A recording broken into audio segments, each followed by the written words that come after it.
Hello and welcome to Founder-in-Chief, a Zeus podcast. I'm Paul McGlone, Head of Business Development.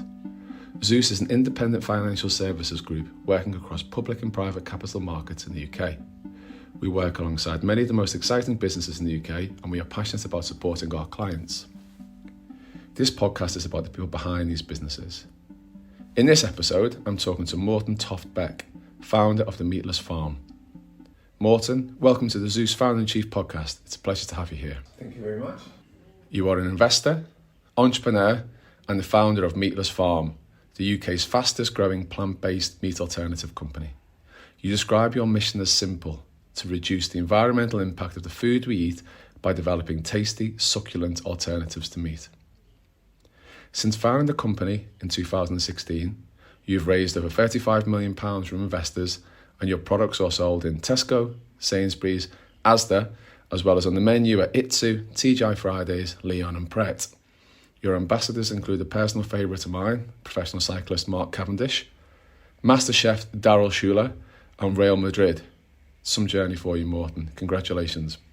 I'm sure this will be a fascinating listen to anybody, whether that be those interested in lifestyle changes in terms of their meat consumption to learning about your fundraising rounds.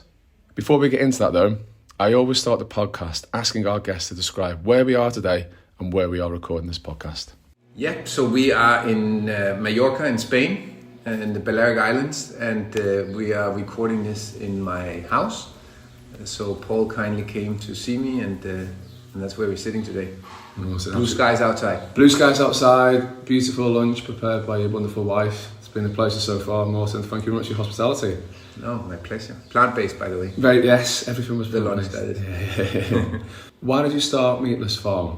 And talk to me around the inspiration. Yeah, so I was living with three small kids at that point in time in Ibiza, and my wife is a long-time vegetarian, and I've done other businesses, so this is not my first sort of entrepreneurial activity. And I was at a point in my life, I think, where with small kids, you think more about the future and what's ahead of us, what are the structural changes that need to happen. And you know, since someone was already building rockets to go to Mars and so forth, I thought we should do something that could directly impact our lives while we're still alive. And I looked at the environmental impact of the food supply chain and essentially how we wrap everything in plastic, how we eat too much meat, that all the protein essentially when you walk into a supermarket, it's not a protein aisle, it's a meat aisle. And there was something that sort of triggered my interest into food, even though I never worked in food before. And then discussing it one night in the kitchen in our house, we were living in a finca in the countryside, so it was very much growing our own vegetables and that sort of thing. And Ingrid said, "Oh, it's really hard work to." Ingrid is my wife, and it's really hard to cook something where you're thinking not only about like not eating meat, but you're also thinking about the nutritional part of what you're giving to your kids, for example. How do they get iron? How do they get the protein? How do they get enough omega-3s or 6s and so forth? And she said, there ought to be a product like that was easy to cook every day with, that would just fulfill all these tick all the boxes essentially. And I thought, there might be something there. So I went to the UK where we lived for many years and went to a food research lab and discussed it with them, the possibility of building some sort of minced meat, because you just look at the family favorites and you see which type of products are most families using most frequent in most houses, and that is often minced meat. That was the first product then? That was our first product, yeah. So we launched that. It took about 18 months to develop, so it was a lot harder to develop. Our first mince was developed together with this RSSL, they're called, which is in Reading University campus. It's a sort of owned by Cadbury actually, but it's a research lab that's very renowned. And it turned out that the lady that was running the lab was actually a vegan herself, so she found it really interesting to try to make something that. She was passionate about it. She was passionate, but she kept questioning, why do you want it to look like minced meat? And at that point in time, you know, and this was actually before this whole sort of plant-based movement started, and it wasn't obvious because there was a lot of plant-based patties and things around, but they were all vacuum packed and very vegan sort of focused. And I always thought that was a barrier of entry for a lot of, say, normal consumers that eat meat. So I wanted it to look like meat because and fry like meat, so you don't have to change the way that you cook, but then you just basically go into the supermarket. You could pick a pack of 400 grams of normal mince or 400 grams of our mince. They look the same, they fry the same, and they taste the same. Because I thought if we can get to that point, then you are getting into the space of mass conversion. And by mass conversion, meaning mass consumers, mass supermarkets, and so forth. And then actually the volumes are going to change. If you're a niche product, that's great and everything, but it's not going to make an environmental impact. You need to get the masses to eat less beef, animal protein, and more into plants. So how do we do that? And that was sort of the mission. And from that point on, then it's just been. I funded that part of the business with very little money and just sort of. Look, is the product good enough? Yes, okay. And we were very lucky early on to get Sainsbury's as our first supermarket, probably because there was nobody else in the space. So but also because I think the product was right. The brand Meatless Farm was sort of slowly starting to be created. And so at that time, if I was to go into the supermarket Sainsbury's, for example, what would be on the shelf for me to choose from a plant-based perspective, or if it was only vegan, the only vegan products? Yeah, I think the two best known in the UK, Linda McCartney and Corn, they were there. But you also we created a fresh product where a lot of the corn products were frozen, for example. So we created something with a shelf life of say 15 days that's lying there next to meat, because meat is also a fresh product. So I had no idea the complications of creating, fresh versus frozen, and obviously looking at it afterwards, it might have been a lot easier for us to launch into frozen and do that. But it worked, and we could then start scaling the business, get a few more employees in, and then get some funding, which we start because we fast realized this space is moving fast, and everything you do today, you can't sit and wait around and grow. I would have loved to grow the business organically and could be a family-run business 30 years from now. My kids could work in it and stuff, but this is just not how businesses are developed these days. If you want to be part of the race, you have to invest, and you have to, otherwise you're left behind. Yeah, you're left behind. Break down the science for me. What are don't have to list every ingredient, but what are the ingredients of a Meatless Farm mince or sausage? Yeah, so the main ingredients and where the protein is coming from is something we call TVP or TPP, texturized vegetable protein. And it is essentially something that we in the beginning bought from a producer of TVP. And then we realized at some point as our volume started increasing that there was an issue with the consistency of that product. So we actually went to the extent to set up our own factory in Canada, in Calgary. Okay. So we built that, and it's a subsidiary owned by Meatless Farm, but it's called Lovingly Made Ingredients, and we sell protein products, essentially TVP, into various applications to actually our competitors and others in the market that use this. And the way that it works is you start with a legume or a pea or bean or whatever it is. It gets dried, it gets milled, and you have a flour. That flour is then fractionated, which is essentially a process where you're separating starch, carbohydrates from protein, and then you're getting a concentrated protein flour. That protein flour is put into an extrusion machine, which is essentially a big, sort of size of a bus, and you blow this flour in, and then you put pressure and steam on, and it looks like a big candy flush machine on the inside, and this sort of web of the flour is then pressed through a little nozzle at the other end, and out comes this essentially protein flour made out of peas in our case, and it has the same nutritional value gram per gram as meat, and then we fortify that product. You then basically you put it out in a nozzle and you chop it into meat-sized chunks, and we mix it into our product mix, where we then add colorant, which is often we use beetroot and carrot for getting the right color into the product, and then you use natural flavors, you use oils, emulsions, and some binding material, and then out comes a product at the end that is fairly similar to meat, both in terms of texture and looks, and most importantly as well, in the way that you prepare the food. So you don't need to learn to cook in a different way because you're using our product. What is the research as we stand today in terms of the size of the market for plant-based food, and where are Meatless Farm in terms of penetrating that market? Yeah, I mean, so if we look at what we're trying to replace, which is probably the best, I don't know, because the figures on plant-based is all over the place. It's the estimate. I assume going up and up though. Yeah.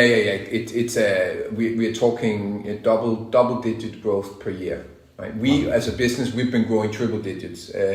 So we are growing ahead of the market. We're proud of that, obviously, down to our brand, product, and so forth. But the overall trend that we are following is the growth in the market. So more and more people, more and more consumers are adopting this type of diet. You probably know it yourself from friends and family, that it's suddenly not, a vegan is not the rare one out, or you don't actually need to be vegan, you're a flexitarian. That whole discussion everybody is in. It's something that's becoming very fast mainstream. But the global meat industry is trillions of dollars of meat every year sold. And what we are right now as a total industry, I would say, is probably 3 or 4%, if I'm being very optimistic, of the total meat volume. So the replacement is extremely small right now, but it's already a business worth hundreds and hundreds of millions of dollars, so obviously of pounds. So for us, what the real potential here is, I keep saying to people I speak to that I view this a little bit like 1999 to 2000, standing and looking at the internet, and people saying, oh, I'm going to keep that fax machine there just because I don't really understand what an email is for. And then, 20 years later, 25 years later, we're so dependent on our technology, our iPhones and Zoom calls and emails. We've had enough meetings now where, a particular individual in our business will talk around plant-based and you guys being the technology of tomorrow, the internet of tomorrow. So no, fundamentally agree with that, and you can only see the direction going one way, and explosion rates in your direction hopefully is what you experience. You're in a range of retailers and food service businesses that we mentioned earlier on. Explain how you converted those contracts and also the challenges within the food industry. And you mentioned that you didn't have a food industry background. Yeah, so I was a bit, it's like the bumblebee that's too heavy to actually be carried by its own wings. So we were flying without knowing why in the early days. And I think that was because we were pioneers in the space in one way or another. So we made some fatal mistakes that turned out to, luckily enough, not be fatal, because we were more or less the only ones. So I don't think that would work today. So newcomers into the market have to sharpen their pens even more. But one of the things that was difficult was the fresh food supply chain, and how fast from actually producing something. Well, first of all, finding a place to produce it, and then getting it fast enough into supermarket shelves, dealing with the waste or the scareness of supermarkets of saying, what's the rotation rate? So essentially supermarkets know exactly how their real estate inside a supermarket sells, on what shelf height and what turnaround of products there needs to be in order for a product to be... And is that an issue for you, a challenge for you as a business, or is that more around what gets you onto that shelf space with the retailer? So unless you can fulfill some of those challenges, you just don't get a conversation, or they're happy to have the conversation. It's up to you then to fulfill those challenges in terms of turnaround and scale and mix up SKUs. Yeah, I mean, I think supermarkets have generally been very interested in having conversations. They understand that the category is growing and they need to do more. However, the space is also getting more and more competitive. So they are looking for new products and sort of want that you to drive the next level of innovation. Whether it is in we have just launched a full range of chicken. So we have a chicken breast, which actually we award-winning product now that is doing phenomenally well for us. So just, the market is moving on. We have to move, but we also have to remember that once you are on the shelf, once you're lucky enough to actually in a supermarket get your product in there, you need to keep the rotation up. You need to educate the consumer with in-store activation and all these things, which is basically stuff I had to learn, or hire people rather to who is experienced in that. And then also remember that there's another part of our business, which is the food service, the restaurants, because I personally believe very much in the conversion that you go into a restaurant, you try a nice plant-based product, and you basically say, wow, I want to cook that at home. This whatever it is, a burger or a spag bowl or a chicken Caesar salad or whatever it is, I can't believe that this is plant-based. I'm going to go and so the conversion is you try it in a restaurant, you go into the supermarket and you buy the product, and that's where we try to brand both. Yeah. So and then you bring it home. So that's been working for us, and the challenges there is is constantly hitting the right price points. The retailers know what they're doing, and they want to continue having their margin. Where I've often also argued with retailers and saying, if you're selling sugar to kids, maybe you should have your regular retail margin. They have certain bands without going into details of how they are, but the supermarkets know how to make their money. And then we have to just be able to provide a product at that price. Otherwise, it's not going to be introduced. But what I'm saying is that if you are selling something where you have a sustainability ESG angle, or you're trying to actually save the environment in one way or another, there should be another margin requirement, because it's not all about making money. It's about also getting these products into a mass market appeal. And sometimes for a small company like Meatless Farm, and for a lot of plant-based companies, it's really, really hard with the volumes we have to meet the expectations of the retailers. Especially if they look at the traditional protein space, which is meat. The meat volumes, as you know, are insanely big, and they have built this efficient supply chain over the last 100 years that are now down to the last detail optimized. So they can deliver products at a certain price point and still have their margins. Whereas for us, it might seem insane that you have to raise a cow for 18 or 24 months and then slaughter it and put it into a packaging and distribute, and you can do that cheaper than putting some peas into a pack. Yeah. But because of the supply chain, us having to build that backward integrating every element of that supply chain, it's very expensive, and therefore it's very hard for us to basically, if we have to give the retailers the same margins as they're used to, we have no margin left ourselves, or very limited, right? So there's a whole discussion there on how do we, because the flexion point is more volumes for us, so we need to be able to get the mass appeal, and with more volume we will get the efficiencies in that the traditional protein has, but we're just not there yet. So, and that's why we are out constantly raising money, finding venture capital to help us with this expansion, because personally my purpose behind Meatless Farm is to make a social change. I want people to eat different, and I want this to have an impact, because we can't continue to eat the way we have done. And I'm not saying that because I'm a producer of a plant-based product. It's really, if you look into it yourself, and I'm sure many of the people listening to this podcast will know that in their hearts that we cannot continue with a growing population at some point reaching 10 billion, probably topping out around there, unless we change something now in the way we eat. What is it they say, that there's 60 crop cycles left in the UK unless that the farmers really start changing the way that they produce and how soil is cultivated. Well, just the same in the meat industry, if we continue with antibiotics and growth hormones and so forth we are not only ruining our own health, but also everything else around it in the environment. No, I fully agree with that, and definitely, as someone who tries to consider some of the products that you taste and those, I'm definitely on that journey as well. You touched on the fundraisers, which leads me nicely into the next section, where I'd like to explore and talk around those fundraisers. Explain the fundraising rounds that you've completed to date, the journey that you've been on, and how much have you raised and how many sort of rounds have you done? Yeah, I think we, off my head here, it's difficult to remember, because we did quite a few smaller races in the beginning as we were building up. And then we've done a couple of larger ones where we've taken in sort of two tickets of around 20 million each. So I think in total, with the convertible notes that we've also done, we probably raised around 65 million total. This is a lot of money, but if you think about what we built for that, I think we tried to turn every penny in the process, and building that factory, for example, Lovingly Made Ingredients factory in Canada was a significant cost for us. Plus, building a consumer brand is not cheap. We also have our own food science department, where we have our white lab coats, as we call them, which are essentially food scientists that are working on. We're trying to make everything as natural as possible in our ingredients deck, because that is an important driver. So if you're looking at using some sort of product in the past that was maybe not 100% natural, then we go in from a different angle and say, well, we will, with our own research, try to find that angle where we can use a binding material made out of husk, for example, rather than methyl cellulose, or something like that.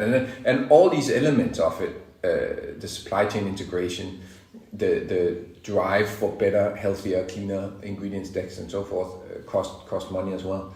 So What metrics are investors asking you when they're focusing around investing into sustainability? What are the key questions you get? Well, a lot of it is about the clean sort of ingredients, the labeling of how consumers see that, whether you use soy versus pea, what the perception is, that whole discussion where, then again, we have I believe we have the answers to what the future will be, which is not only a discussion about whether it's made out of pea or soy, but it's a blended product, because if you think about it, naturally a pea or soybean cannot give you all the nutritions you want. So our ambition is to build a product which is a blended product of TVP, which naturally will give you all the vitamins, iron, omegas and so forth, amino acids that you would get from meat, but without all the bad things. But we cannot get that from just using one single a product. So it's it's an ongoing process of that. But so the problem obviously that you could face as and this is not Meatless Farm only, this is the entire plant-based industry, is that we're struggling with, well, scaling is expensive. With some clients that, especially in the food service space, there's requirements for you to have inventory levels at a certain size, which means that suddenly our inventory levels are going from, say, 2 million to 6 million pounds. And for a company that's our way of expansion is the most expensive one, because we're selling equity. We don't have a structural P&L that allows us to borrow money from a bank, which, for example, if you're building a factory, most people building a factory will not do that with cash. They will do that with some level of relatively affordable bank financing. But a startup or scale up at our size cannot do that. So this is really the struggle, and that's why we keep having to raise some more money in order to keep growing. Is there a difference in, and there's no pun intended here, is there a difference in appetite from investors in, for example, UK, Europe to America? Are there different conversations you have? Is any one market more developed when looking at this particular space? Yeah, I think most startups, not even only relating it to plant-based, but most startups will see a difference in how European investors are versus US investors. US investors see the big picture often. It's very much about scaling and how many percent of the total global market can you become, and let us see a very aggressive forecast model from you, and then we are willing to pump up your valuation and give you, and this way obviously pumped up valuations give you an opportunity to not dilute so much as a startup, and at the same time have enough capital to grow. So that's the advantage of the US model. What it is to us Europeans often is, and particularly to my philosophy as well, is it just seems a little bit like too much hot air pumped in. So we've always tried, and we suffered this in the early days when Beyond IPO'd a few years ago now. They had a tremendous success with their IPO, and I think they IPO'd at around $1 billion, and the value went up to 11 or 12, crazy amounts, very, very fast, and the hype came into the market. And thereby the interest increased in us as well. And we always sort of try to say, hey, we are not going to benefit from that hype, because when the market turns, and it always does if you hype something up, then we're going to be smacked, and we don't want to be that and sitting and having to do down rounds or things like that. So we try to stay relatively conservative, but at the same time, sometimes we wish there was a little bit more ambition with the European investors to just look through. What I often feel is that they're staring at the dot on the wall and not the view out of the window. Can you see past the capital intensive nature of a business like this? Well, that's where the questions come. When, what's your growth market, particularly now where the market is a little bit more unsettled than it was just a year ago or 2 years ago. If we regardless of COVID, crazy enough, we come out of this period of lockdowns, entering a inflationary environment with a war going on in Russia, or in Ukraine, and that's certainly not helpful for valuation. So I think the overall market is there's less risk. You've seen bank stocks and other things that are suddenly, so safe investments have gone up while more risky ones have gone down. The thing is, what we need to remember is that we are not in this for some speculative purpose. We are in this to change the way we eat. And therefore, regardless of a war or a pandemic or something else, there is the view out of the window, which is we need to change the way we consume protein. And unless you, investor, are willing to give us the benefit of the doubt And yes, our gross margins are not where they should be right now, but they will not get better unless we can actually grow the volume. To grow the volume, we need more capital. And yes, there is a business model. I think if you were sitting with our financial model in front of you, you would see that we break even about 2 to 3 years from now. So there is a path to how you start making money and you become a real business, but you also just need to have that period before that point. Before that, where you're allowed to mature and grow the market, and we are growing a market. Correct. Yeah. So therefore, we have to educate the consumers, which is costing money. It'll be easier to come in afterwards, and definitely you're going to see a lot of supermarkets coming in and benefiting from the work that, say, for example, Meatless Farm has done by making private label products. Especially in the UK and Europe, as you said, you are one of the fastest growing. You're getting that message out there. You are educating, you're informing, you are creating the marketplace for these products, and with that comes that capital intensive nature, whether it's for marketing or product development or the expansion into those particular regions. We've touched on a couple of names. Obviously, Beyond and Impossible are the highest profile. Does that high profile, high valuation nature to those businesses, I suppose this may change from day to day in terms of how you consider it. Is it positive in terms of how it shines a light on such businesses? Does it frustrate you because some of these businesses are valued at such a high multiple? You saw the Oatly IPO as well, that they sort of 12 months ago or so.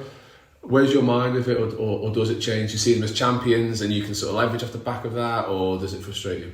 No, I think it's overall positive as long as it's not being viewed as hyped. Yeah? I think the market is growing for all type of products in the plant-based space, and it is certainly helpful that there are some companies that are pioneering.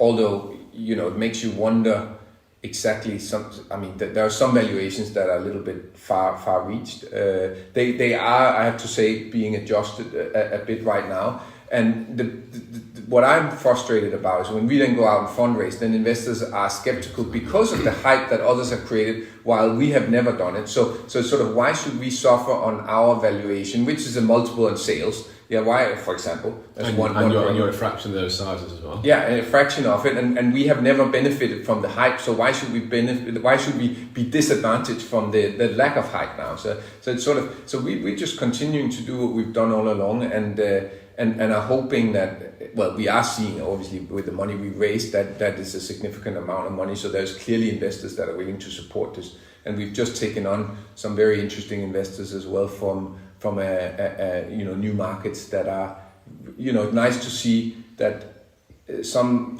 people have that sort of view to the future, and that's what we need more of, to be honest. Okay, thank you. Moving away from the fundraisers, you took an interesting step away from the business in terms of from a CEO role. Obviously, you still have a role at the business, you're the founder, you've got day to day, as I well know. How easy a decision was that for you to make in terms of stepping away from a CEO role, and why did you think you needed to step away? How easy was it to find a new CEO? So think around that sort of journey and how you got to that point, and also to the point of getting Dior into the business. Yeah, so we had we had for the last couple of years, we've had a chairman who was the former global CEO of Lidl, and the idea with his involvement was obviously to professionalize the way that we approach customers and the whole business in general. And one of the discussions I've had with my chairman for a while was like, what should my role be? Should I be chairman, founder? Should I be CEO? And I still felt for a long time that I needed to be the CEO of the business, because not so much from an operational point of view, but more from a cultural point of view, that there's this sort of urgency about my way of operating where people, at the end of the day, people work for people.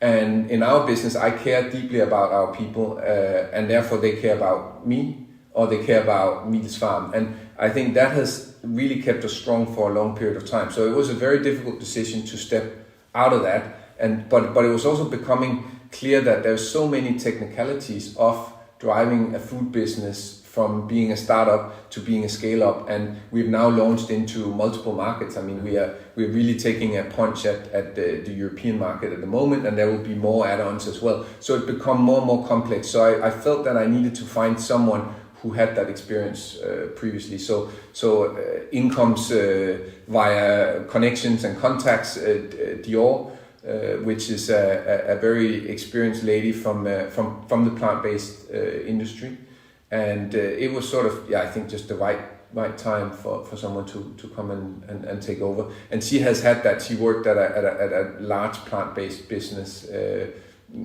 which was a private equity led business before. So she had sort of the right experience in terms of how to improve margins, because that's very much the business of being owned by PE. And then at the same time also, how do I scale, and being a commercial sort of beast, as she likes to say herself. And that's just, I am the typical entrepreneur. So what I do now is I stay involved. I if I'm asked, I will be very happy to give my opinion, but I'm not pushing it in there. I'm just, and then more doing the fundraising, the marketing, the PR, and staying close to all the people that we have town halls, and I come on and say a few things, and that sort of stuff. And it's a difficult role, but for me to be quiet, I like to talk, as you can hear. But, that's good. It's all good. It's good, yeah. Well, we're often asked around boards and board composition, whether that's with clients as we walk them into a deal, or they're asking for us to help them out in terms of putting people in there. You mentioned that your chairman at the time, or you're still in the business, was strong in terms of where your focus should be. How important to you has been having the right people around you, and that could be from a board perspective or advisory? Yeah, no, I think it's crucial. You should never stop learning, and the minute that you stop listening to other people, you have I believe you have a problem. So, but you also need to be very strong with your own gut instinct and know what's best for the business. What's very, very easy is and we've been through that process as well, where you hire a lot of fancy CVs that come with a lot of food experience or FMCG experience or whatever it is, and they just don't work in that environment that you've created. Doesn't mean that they are not great people or great professionals, but they might work better in a large FMCG structure rather than in a small company that has a lot of the problems that, a lot of people come from, say, a side where they've been running, say, a typical sales director comes in and says, I ran a sales budget of 500 million, and I'm going to run one of 25 or 50 million, easy peasy, 10 times easier. And it's not. It's just the opposite. Stage of growth, you need a particular skill set, different type of personalities. Yeah. So if you apply your skills from running 500 million of sales to running 50 million of sales, it's not going to work. So it's really, you have to be very careful when you hire the big CVs in is maybe not doing justice to their experience, and it's not going to do justice to you. So finding the right people on a practical level that can really just roll up the sleeves and have some experience in the size that you are right now, that's important. What's your favourite Meatless Farm product? Right now it's the chicken breast, because but our best selling SKU, I have to say, is the mince, and it hopefully will continue to be, because that is the biggest selling item. It's the one we make most of our sales from. But I just think the chicken breast right now is such a nice way of, we started with beef, now we move into chicken, and who knows what the next thing will be. There's many elements of protein that needs to be solved, and obviously chicken is another part of it, right? And chicken is so consumed. If you look at so many applications that chicken goes into, that we've launched this chicken breast. It's phenomenal. It fries and looks and tastes like normal chicken, and it's made out of pea. That's cool. I like that. That's good. It's good. Right, okay, final question. You're having your final dinner, whether that's death row style or just your final dinner. Evidently, it'll be plant-based. Absolutely. Don't be any meat on the table, and maybe your Meatless Farm chicken will be on the main course. 3 guests, dead or alive, to join you, and that could be from a motivational point of view, business, sport, whatever your choice. 3 guests. Who are those 3 guests, and why? And they can be dead or alive. They can be dead or alive. They're going to be alive for you at the dinner, but they could that was more fun to have a dinner with people alive. Yeah, so that's good. Well, I think Richard Feynman would be one. He's a famous scientist. He's passed. Very, very clever man. So I just love to. He's known for being one of the best lecturers ever on sort of everything from quantum mechanics to physics and the universe, and he had a very, very creative mind. So I love to discuss. And then him put together with Carl Sagan, which is this astronomer, TV personality. He's also passed away, but he's the one with the blue dot. You know that famous quote where he talks about the blue dot. Listening to those two discussing sort of the so you're going to listen to these people? Yeah, I would listen. I wouldn't talk there, and then talk where I would have some questions right now and very sort of in the time. Probably if you ask me a year ago or a year from now, I wouldn't say the same, but I would love Putin to be around the table as well, just to ask him what his thoughts were from the type of mess that he put himself into, and the rest of the world with him. Of course, it's not a funny situation, but just understand exactly these effects, the macro political environment. So there you go. So, okay. That would be my. Well, before I thank you, and I do thank you for joining us on the podcast. We have actually had another guest with us. Although they've stayed asleep with us for the entire time. Oh yeah, Alfie, yeah. Talking about Alfie. Alfie is my rescue dog. So he was found in a dumpster, and now he doesn't move more than 5 meters away from me, and right now he's lying on my foot. So yeah, Morten, it's been an absolute pleasure. Thank you very much for joining us. Thank you for coming, and thanks. Top man. Thank you for listening. If you're an entrepreneur or CEO and have a story you would like to feature, or would like to suggest a founder you'd like to hear from, drop us a line at live@zeuscapital.co.uk. That's live, Live, at zeuscapital.co.uk. Or follow us on social media at Founder in Chief. Don't forget to subscribe on your favourite podcast app. This content is issued by Zeus Capital Limited, which is authorised and regulated in the United Kingdom by the Financial Conduct Authority for designated investment business and is a member firm of the London Stock Exchange. Nothing in this podcast should be viewed as investment advice.